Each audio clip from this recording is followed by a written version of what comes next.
No piece of technology is ever completely perfect, and this is especially true for a first-generation product trying to redefine an entire global industry standard. If we want to be completely fair, we have to weigh the massive, world-changing advantages directly against the glaring, highly frustrating flaws of the initial Apple smartphone. This critical retrospective view cuts through all the marketing hype to show the actual daily usability of the device.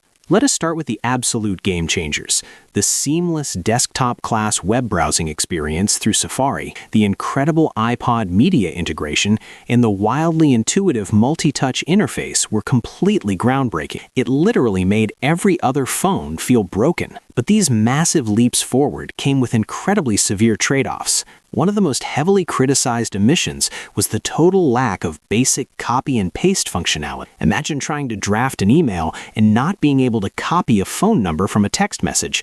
It was completely infuriating for power users. Furthermore, the device completely lacked 3G connectivity. While competitors were surfing at broadband speeds, this device was permanently stuck on the painfully slow 2G edge network, making loading maps or complex websites an absolute chore when away from Wi-Fi. It also could not send multimedia messages, meaning you could not forward a picture to a friend via text. You had to use email. And let us not forget the massive carrier restrictions. In the United States, the phone was completely locked to one single carrier for years, forcing millions of people to switch networks just to own the device.